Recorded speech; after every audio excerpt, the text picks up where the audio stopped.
सरकारें टैक्स लगाने के लिए किसी भी हद तक जा सकती हैं और कितने भी समुद्र को पार कर सकती है, यहाँ तक कि 7 समुद्र पार भी जा सकती है।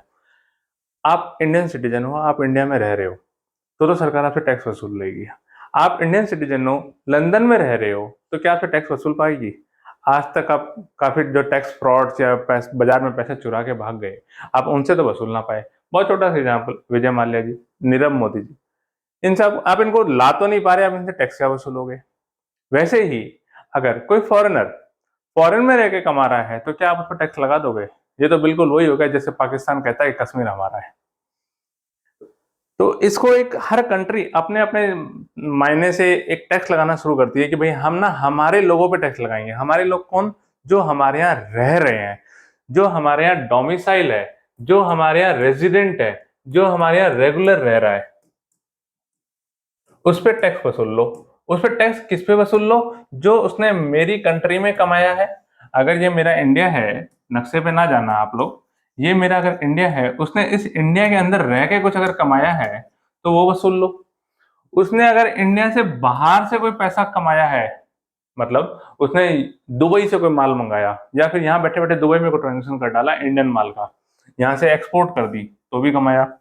उसने यहाँ से बैठे बैठे यूएस के स्टॉक मार्केट में पैसा लगा दिया, वो भी वसूल लो। लेकिन अब छोटी सी बात ये बताओ, आप इंडिया में हो, आप इंडिया में रह रहे हो, तो आप इनसे वसूल लोगे। कोई ऐसा व्यक्ति जो कभी कभी यहाँ रहता है, कभी कभी नहीं रहता, जैसे रिकी पॉन्टिंग, वो भाई कभी जब जैसे आईपीएल शुरू होता है, वो आ जाता है किसी ना किसी टीम का कोच बन के और वो खेलने लग जाता है। तो उसने जो यहाँ पे इंडिया में आईपीएल खेला, वो तो आप वसूल लोगे। उसे वो कैसे वसूलोगे जो उसने ऑस्ट्रेलिया में या यूएस में कमाया? नहीं वसूल सकते।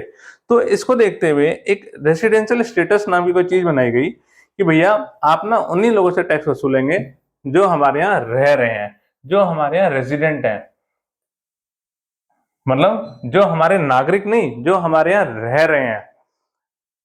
सबसे पहली चीज आती है सिटीजन। मैं इंडियन हूं, ठीक है, तो क्या मैं भारत का नागरिक हूं? हाँ हूं। क्या मैं भारत का निवासी हूं? नहीं हूं। आज की डेट में नहीं हूं। हो सकता है मैं परमानेंट एड्रेस या मैं मूल निवासी भारत का हो सकता हूं, मेरा जन्म भारत का हो सकता है, लेकिन मैं इंडिया में रह नहीं रहा। बहुत छोटा सा एग्जाम्पल, मेरा एक दोस्त है विवेक, अगर वो देख रहा होगा तो वो भी हंसेगा क्यों मैंने उसका नाम ले लिया बेचारे का। भाई याद आता है, मेरा दोस्त विवेक ये आजकल लंदन में रह रहा है और ये आईएफआरएस कमेटी में है। ये इंडियन है, लेकिन अब ये रह लंदन में रहा है, तो ये हमारे लिए क्या हो गया? एनआरआई। ये वर्ड बहुत सुनने में आता है, हमें ये शब्द काफी बार सुनने में आता है कि एनआरआई है, नॉन रेजिडेंट इंडियन है। नॉन रेजिडेंट इंडियन, जिस टॉपिक को आज हम पढ़ने जा रहे हैं, रेसिडेंशियल स्टेटस, वो खुद ही कह रहा है कि एनआरआई यानी मैं एक नॉन रेजिडेंट इंडियन हूं। मैं इंडियन तो हूं, लेकिन इंडिया में रह नहीं रहा। तो एक बात बताओ मिस्टर विवेक, जो वहां पे लंदन में रह के कमा रहा है, तो क्या सरकार इस पे इंडियन गवर्नमेंट इस पे टैक्स ले सकती है? नहीं ले सकती। लेकिन हाँ, इस विवेक भाई का ना एक मकान है दिल्ली के अंदर। उस दिल्ली वाले मकान पे उस दिल्ली वाले मकान पे किराया आ रहा है। इसने क्या किया, अगर खाली है इसको किराए पे चढ़ा दो। इसके बाद जो रेंट इनकम आ रही है, क्या उस पर टैक्स ले सकती है? हाँ बिल्कुल ले सकती है। क्यों ले सकती है? क्योंकि वो पैसा उसने इंडिया में कमाया। अब इसी चीज को डिफाइन करने के लिए एक रेसिडेंशियल स्टेटस नाम की कोई चीज, एक सेक्शन डाल दिया इनकम टैक्स एक्ट के अंदर, इनकम टैक्स एक्ट 1961। ये वीडियो मैं स्पेसिफिकली हमारे लॉ स्टूडेंट्स के लिए बना रहा हूँ, मेरे साथ वाले दोस्तों के लिए बना रहा हूँ। हम पढ़ रहे हैं income tax act 1961।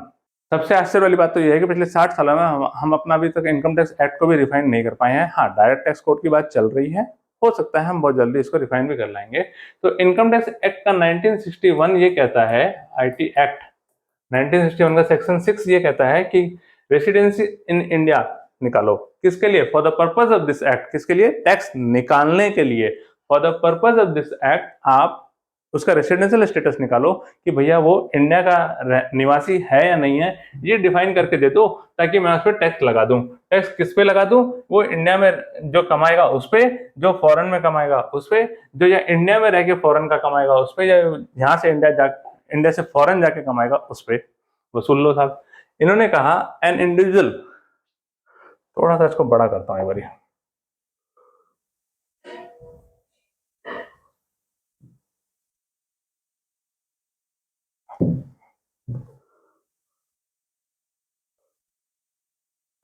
N individual is said to be resident in India in any previous year. अब बात यह आती है कि प्रीवियस ईयर नाम की चिड़िया क्या आ गई। एनी प्रीवियस ईयर बहुत छोटा छोटा आपको डिफाइन कर दूंगा, आपको मुंह पे याद हो जाएगा सब कुछ।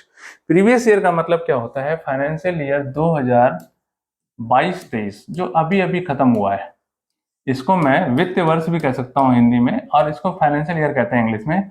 ये फाइनेंशियल ईयर जो होता है इसका टैक्स कब होगा, ईयर तो क्लोज हो गया 31 मार्च को, 31 मार्च 2023 को ईयर क्लोज हो गया। 2023 में 31 मार्च को जो ईयर क्लोज हुआ तो इसका असेसमेंट होगा, यानी उसको हम कहेंगे AY यानी असेसमेंट ईयर 2023-24। पता नहीं इनकम टैक्स वालों को क्या मजा आता है, इसको अब उल्टी गाएंगे। उल्टी क्या गाएंगे कि असेसमेंट ईयर 23-24 के लिए प्रीवियस ईयर कौन सा है 22-23। वो सीधा ही नहीं कहते भैया फाइनेंशियल ईयर, वो ये कहते हैं असेसमेंट ईयर 23-24 की बात करें, पूरे इनकम टैक्स में बात किया जाएगा असेसमेंट ईयर के अनुसार। जहां भी अगर ये कहा जाए 25-26 यानी असेसमेंट ईयर 25-26, तो यहाँ पे उन्होंने कहा असेसमेंट ईयर 23-24 का प्रीवियस ईयर जो है उसमें, यानी an individual is said to be resident in any previous year, यानी इस प्रीवियस ईयर 22-23 फाइनेंशियल ईयर या 22-23 वित्त वर्ष के लिए वो कहा जाएगा रेजिडेंट अगर वो इंडिया में रह रहा है। कितने दिनों के लिए, ऑल टू 182 डेज, अगर वो 182 दिन के लिए रह रहा है तो उसको हम रेजिडेंट मानेंगे, यानी वो जो कमाएगा उस पर टैक्स लगा देंगे। Very good. फिर इन्होंने क्लॉज बी को हटा दिया, क्लॉज सी इन्होंने डाला, having with in the 4 years preceding that year. क्या भैया प्रीसीडिंग मतलब इस प्रीवियस ईयर से पहले, यानी 22-23 की अगर मैं बात कर रहा था, मेरा यहाँ पे प्रीवियस ईयर जो था 2022-23 था, इससे 4 साल पीछे, यानी इससे 4 साल पीछे चलते हैं।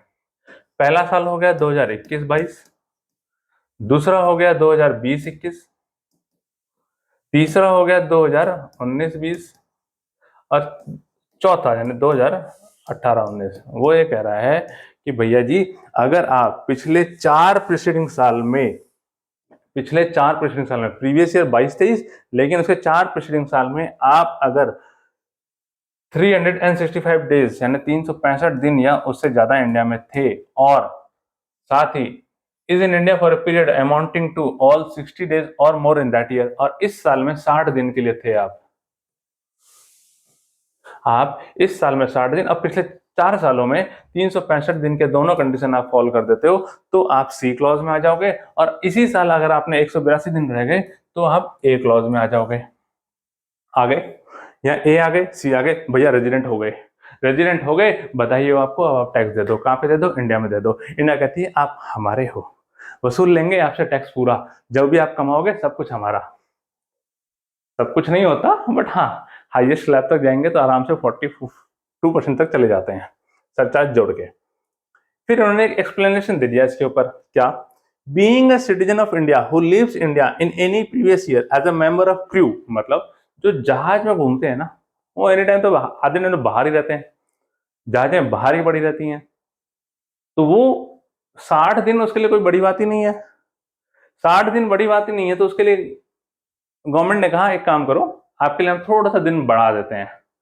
थोड़ा सा दिन बढ़ा क्या देते हैं, आप ना 60 दिन की जगह, ये 60 दिन की जगह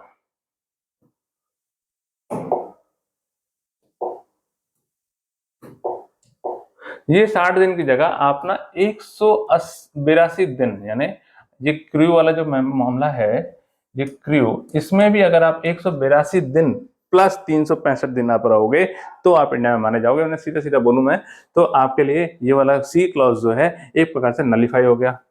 वैसे ही अगर आप किसी एम्प्लॉयमेंट पर्पज से आउटसाइड इंडिया जाते हो तो आपके लिए भी 182 दिन की 60 दिन की जगह 182 दिन लागू होगा, तो आपके लिए भी ये क्लॉज सी एक प्रकार से खत्म हो गया। ये क्लॉज सी जो है ये आपके लिए खत्म हो गया। फिर इन्होंने एक चीज और ऐड कर दिया, क्या, कि आप जो है इंडियन ओरिजिन के हैं या इंडियन है, जैसे मेरा फ्रेंड एनआरआई है, वो अब एनआरआई हो चुका, वो अब जब इंडिया में आएगा 60 दिन भैया दोस्तों से मिलने आएगा, अपने मम्मी पापा से मिलने आएगा, तो उसे 60 दिन यूं ही पूरे हो जाएंगे। तो मतलब क्या आप उसके ऑल ओवर वर्ल्ड के इनकम पे टैक्स लगाओगे? नहीं, सरकार ने कहा ठीक है भैया आप आओ, मोस्ट वेलकम, आप आओ, आप जब भी आओगे आप तोहफे लाओगे, डॉलर्स लाओगे, हमें कमाई होगी। तो उन्होंने इसके लिए भी क्या किया, भैया आपका ना 60 दिन को हम हटा के 182 दिन कर देते हैं, आप आओ, आप हमारे अतिथि देवो भव, आप हमारे मित्रों। आपको एक चीज पता है, अगर इसको गवर्नमेंट फोर्स करेगी ना तुम टैक्स दो, तो ये सिटीजनशिप ही छोड़ देगा।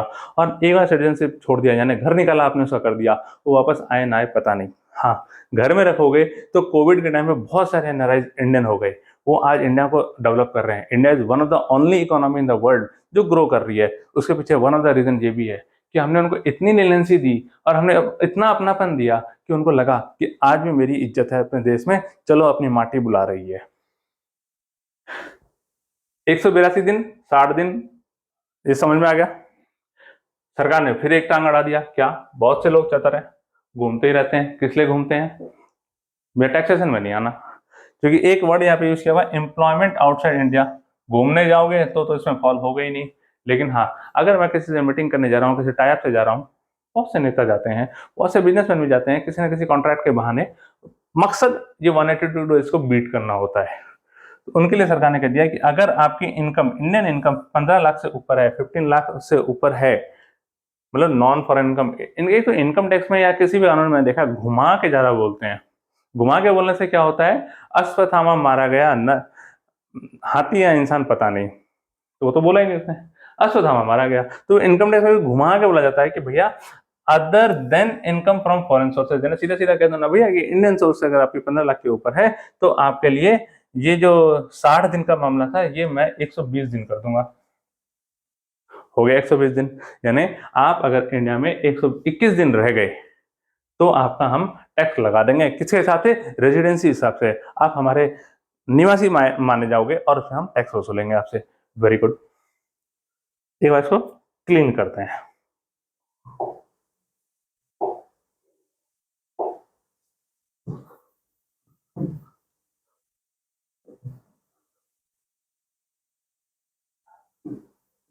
छोटा सा एक समरी बनाते हैं, उससे पिक्चर क्लियर होगी। पिक्चर क्लियर कैसे होगी यार, ये गलत हो गया, चलो। पिक्चर क्लियर ऐसे होगी कि मैं कहता हूं कि भैया आप ना हमारे यहाँ रेजिडेंट हो, यानी आप हमारे यहाँ के निवासी हो, आप हमारे यहाँ की दाल रोटी खा रहे हो, तो थोड़ा सा हमारा भी भला कर दो। हमारे यहाँ के ऑक्सीजन ले रहे हो, हमारे पेड़ों को जोर पड़ रहा है, बेचारे फेफड़े फूलते जा रहे हैं। आप हमारे यहाँ नागरिक हो कब हो, आप हमारे यहाँ 182 दिन से ऊपर रहते हो, ठीक है। आप हमारे यहाँ 60 दिन इस साल में और साथ में एंड 365 दिन पिछले 4 सालों में, 4 ईयर्स में रहते हो, तो भी हम आपको रेजिडेंट मानेंगे। इस 60 दिन को, इस 60 दिन को, इस 60 दिन को मैं 182 दिन मान लूंगा, कब, जब आप क्रू हो। इस 60 दिन को मैं 182 दिन मान लूंगा कि जब आप क्रू हो या फिर आप एम्प्लॉयमेंट के लिए बाहर गए हो, ठीक है। आप इंडियन ओरिजिन के बच्चे हो, मतलब मेरा दोस्त जो विवेक था उसके बालक दोनों यूएस, सॉरी लंदन में पैदा हुए, वो हो गए फिरंगी यानी फॉरेनर, लेकिन वो कहलाएंगे इंडियन ओरिजिन, क्यों, उनके माता पिता भारत में जन्मे हैं। अब वो कभी इंडिया आना चाहेंगे तो उनको सरकार बुलाएगी, बार बार बुलाएगी, आजा भैया तेरे बाप का घर है ये, आजा, डॉलर लिया, तेरी वहां की जितनी जानकारी है वो भी लिया। अगर आप घूमने मकसद से आते हो या किसी एम्प्लॉयमेंट मकसद से जाते हो, नौकरी क्रू की वजह से जा रहे हो, तो आपके 182 दिन काउंट करेंगे। और वहीं अगर आप चतुराई दिखाओगे, आपकी इनकम 15 लाख से ऊपर है और आप बार बार भाग रहे हो, तो आपके लिए हम 120 दिन का काउंट करेंगे। ये सिंपल तरीका याद कर लेना, ठीक है। अब बात आती है, एक तो होता है बदमाश, एक तो होता है बदमाश, एक होता है आदतन बदमाश। मतलब मैं तो एक तो कभी गलती कर दी, और एक होता है मैं आदत से बदमाशी कर रहा हूँ। भैया तुम एक बात तो कह रहे हो मैं रेसिडेंट हूँ और तुम टैक्स दे रहे हो सिर्फ इंडियन इनकम में, लेकिन तुम यार रह ही रहे हो परमानेंट, तुम बस गए हो भैया ऋषिकेश में, जाके आप देख लो ऋषिकेश बनारस फिरंगी यहाँ पड़े हैं यहाँ पे, क्यों, वहां पे उनको अनएम्प्लॉयमेंट की वो मिल रही है, फ्री की योजनाएं, यहाँ पड़े हो तुम आराम से। तो आदतन बदमाश जो है उसको हम बोलेंगे रेजिडेंट एंड ऑर्डिनरी रेजिडेंट, और जो कभी कभी बदमाशी करता है उसको हम बोलेंगे RNOR, यानी resident and but not ordinary resident. ये रह रहा है और रहा ही जा रहा है, ये रह रहा है लेकिन कभी कभी रह रहा है, लगातार नहीं रह रहा, बालक है ये, बालक है। तो यानी रेजिडेंट हैं अगर आप, तो आप हो सकता है बदमाश हैं अगर आप, यानी आप भारतीय हो गए हैं, आपके खून में बस गया है, तो आप रेजिडेंट या ऑर्डिनरी रेजिडेंट हो सकते हैं, या फिर resident but not ordinary resident हो सकते हैं। और अगर आप रेजिडेंट नहीं हैं तो आप नॉन रेजिडेंट ही हैं, आपके पास कोई दूसरा चारा नहीं है। ये जितनी भी हमने बातें करी है ये सारा सिर्फ और सिर्फ इंडिविजुअल्स के लिए बात करी है, हमने कंपनी और फर्म के लिए बात नहीं करी है।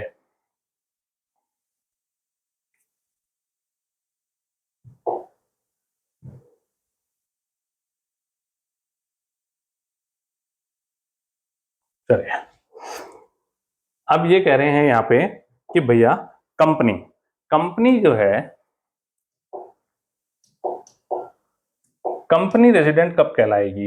एक इंडियन कंपनी जो इंडिया में इनकॉर्पोरेट हुई है, इनकॉर्पोरेट यानी उसको अवतार दिया गया है, यानी वो जन्म ली है, वो तो हमेशा इंडियन ही कहलाएगी।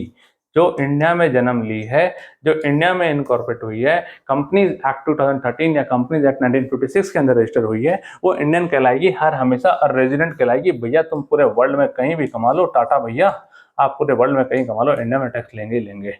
हाँ, अगर आप विदेश में भी कमा रहे हो, इंडिया में भी कमा रहे हो, तो आपको डीटीए यानी डबल टैक्स अवॉइडेंस एग्रीमेंट का बेनिफिट दे सकते हैं, अगर हमारा उस कंट्री से एग्रीमेंट है तो।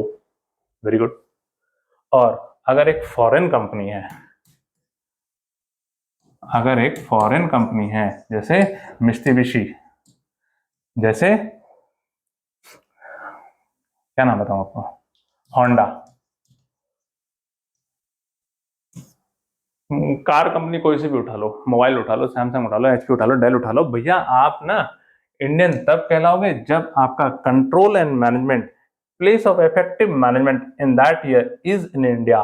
In that year means in the previous year. यानी अगर मैं आज की बात करूं तो वित्त वर्ष 22-23 में, फाइनेंशियल ईयर 22-23 में, अगर आपका इफेक्टिव मैनेजमेंट का जो प्लेस था वो इंडिया में था, मतलब आपके जो बोर्ड ऑफ डायरेक्टर्स है वो बेचारे इंडिया में पड़े रहते हैं बाकी अनएम्प्लॉयड लोगों की तरह, और यही मीटिंगें कर रहे हैं, तो भैया आप इंडियन कहलाओगे। अगर आपके प्लेस ऑफ मैनेजमेंट जो है वो यूएस में है, तो आप हमें आउटसाइड इंडिया कहलाओगे, और हम आप पे सिर्फ वही टैक्स लगाएंगे जो आप इंडिया में कमा रहे हो। उसी तरह से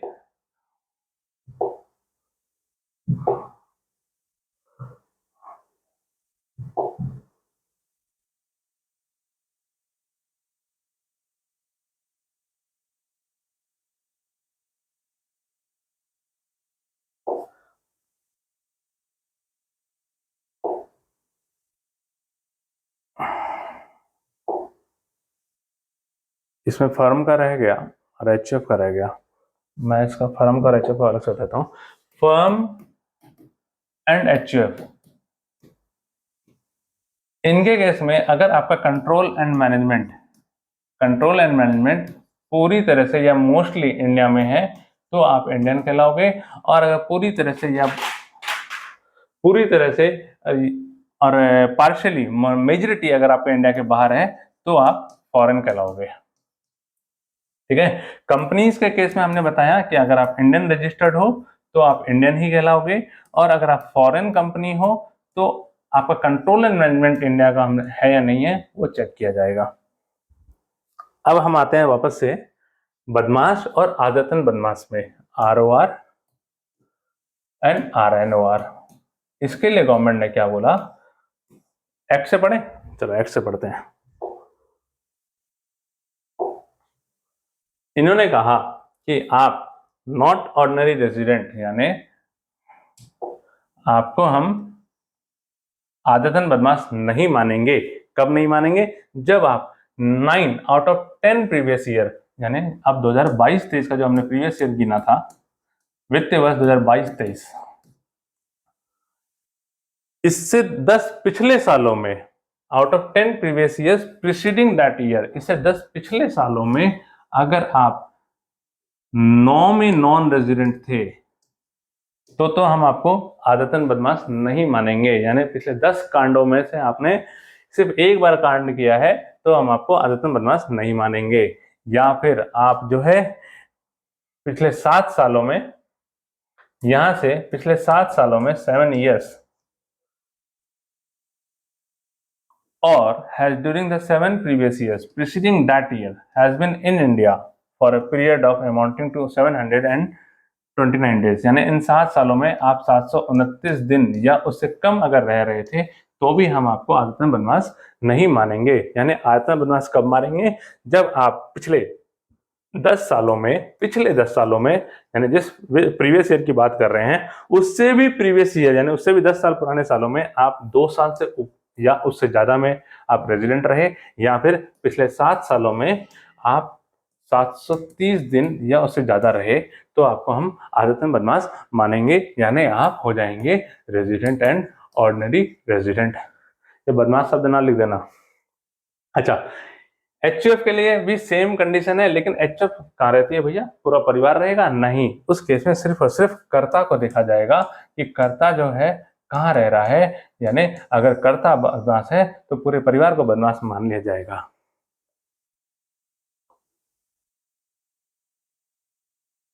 ठीक है, इसमें एक क्लॉज उन्होंने और ऐड किया, क्लॉज डी, जिसमें उन्होंने कहा कि अ सिटीजन ऑफ इंडिया, यहां पे इन्होंने सबकी गर्दन पकड़ ली, who is deemed to be resident in India under clause 1A। Clause 1A के अंदर इन्होंने सबको रेजिडेंट मान लिया। रेजिडेंट सबको क्यों मान लिया भैया? आ जाएगा 1A में आ जाते हैं। ये रहा 1A, यही है 1A।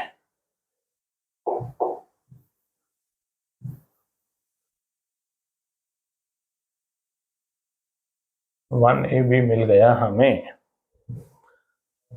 सेक्शन 1A कह रहा है, notwithstanding anything contained in clause 1, an individual being a citizen of India having total income other than income from other sources exceeding 15 lakh rupees during the previous year shall be deemed to be resident in India in that previous year if he is not liable to tax in any other country or territory by reason of his domicile residence or any other category of similar nature. भैया लोग इतने चतर हो गए हैं, हिंदी भाषा में समझाते हैं इसको, थोड़ा सा ओवर ना कर गया हो, कि लोग क्या करते हैं, 15 दिन रहेंगे दुबई, 15 दिन रहेंगे युगांडा, 15 दिन रहेंगे लंदन, 15 दिन रहेंगे इंडिया, इस तरह से पूरा टाइम निकाल देते हैं। बहुत मोटा पैसा है भैया, बहुत मोटा पैसा है। तो सरकार कहती है भैया तुम तो किसी भी कंट्री में टैक्स नहीं दे रहे, तुम सबको उल्लू बना रहे हो, तो एक काम करते हैं, अगर आप हमारे नागरिक हो तो मैं तो तुम्हारा गर्दन दबोच लूंगा, नहीं तो तुम्हारा पासपोर्ट कैंसिल कर दूंगा। भैया ये कंट्री को छोड़ो और अपनी नागरिकता भी छोड़ो। तुम्हारी अगर इनकम 15 लाख के ऊपर है और तुम किसी भी कंट्री में रह रहे हो, दूसरी कंट्रीज में रह रहे हो, और तुम्हारे डोमिसाइल रेसिडेंस की वजह से तुम पे टैक्स नहीं लग रहा, तो भैया तुम तो कहीं टैक्स दे ही नहीं रहे। ऐसा क्या वर्ल्ड में तुम कौन से टापू में रह रहे हो जहाँ टैक्स बन ही नहीं रहा? अकाशा में तो नहीं रह रहे हो? अकाशा आजकल नया एक आइलैंड बना है, कंट्री बनी है यूएस के अंदर। तुम भैया तुम आ जाओ इंडिया में टैक्स दे दो, तो उन जो अकाशा के जो प्रेसिडेंट है ना, वो इंडिया में टैक्स लायबल बन सकते हैं। अब बात ये आती है कि हमने ये निकाला क्यों? हमने ROR क्यों निकाला, RNOR क्यों निकाला, यानी resident but ordinary resident, resident but not ordinary resident, और NR। बहुत छोटी सी बात है। आज की डेट में हम विजय माल्या को यहाँ ला तो नहीं पाए, क्या उनसे हम टैक्स वसूल सकते हैं? क्या मेरे विवेक से आप ये कह सकते हो भैया तुमने जो यूएस में, सॉरी मैं भूल जाता हूँ, लंदन में कमाया, इसके ऊपर टैक्स दे दो? नहीं भैया, नहीं दे सकते। तुम जो इंडिया में कमाओगे ना वो हमें दे दो, जो तुम इंडिया में कमाओगे वो दे दो, जो इंडिया में तुमने रिसीव किया वो दे दो, जो तुमने इंडिया में एक्रू हुआ वो दे दो। वहीं आप रेजिडेंट को क्या बोलोगे, भैया तुम्हारी वर्ल्ड इनकम जो है ना वो दे दो, नहीं तो तुम्हारी हवा पानी सब बंद कर दी जाएगी, तुम्हें पटक दिया जाएगा तिहाड़ के अंदर। जो कभी कभी रह रहा है, आईपीएल की वजह से बहुत सारे क्रिकेटर्स जो हैं RNOR हो चुके हैं, कभी कभी रह रहे हैं, रेजिडेंट है बट नॉट ऑर्डिनरी रेजिडेंट, क्योंकि वो लोग क्या फिरंगी है। अब रिकी पॉन्टिंग आएगा, बार बार ब्रेन लारा आएंगे, बार बार अदर प्लेयर्स भी आएंगे, बटलर भी आएंगे, तो उस केस में वो कभी कभी आ रहे हैं। लेकिन वो आईपीएल जो चलता है 2-2.5 महीने है, तो 60 दिन उनका वैसे पूरा हो जाता है। 60 दिन पूरा होते ही तो क्या होता है, अब resident but not ordinary resident आता है, तो क्या उनका बोल सकते हो भैया तुमने जो ऑस्ट्रेलिया में कमाया है वो हमें दे दो, जो तुमने इंग्लैंड में कमाया है वो हमें दे दो? नहीं कह सकते भैया। आप क्या कह सकते हो, जो आपने इंडिया में कमाया है वो हमें दे दो, जो आपने इंडिया में रह के कमाया है, जो एक्रू हुआ है, जो रिसीव हुआ है, चाहे आपके द्वारा चाहे आपके किसी एजेंट के द्वारा, वो दे दो। प्लस जो आपने इंडिया में रह के कोई बिजनेस कंट्रोल कर रखा है, यानी ड्रीम 11 के तरह के कोई बिजनेस आपने कंट्रोल कर रखा है, जो है यूएस में, है नेपाल में, है दुबई में, वो दे दो। क्यों? आप इंडिया में रह के कंट्रोल कर रहे हो, आपने स्टाफ यहाँ बैठा रखा, आपने IT टीम यहाँ बैठा रखी है, कंट्रोल यहीं से हो रहा है ना, ये दे दो। तो एक छोटा सा समरी बना दिया मैंने। इसको आप अब एक्ट में पढ़ोगे, सेक्शन 5 कहता है कि भैया किस पे कब कब टैक्स वसूलना है, ये आपको समझ में आ जाएगा बड़े आराम से।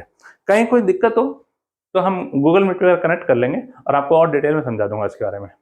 बट मुझे लगता नहीं है, मतलब स्पेसिफिकली अगर मैं लॉ की बात करूँ, क्योंकि मैंने ये वीडियो लॉ के एग्जाम्स के लिए बनाया है सेकंड ईयर के लिए, तो आपको इससे ज़्यादा और कोई जरूरत पड़ेगी नहीं। ज़्यादा एक्सपर्टाइज होना है तो मोस्ट वेलकम। Thank you.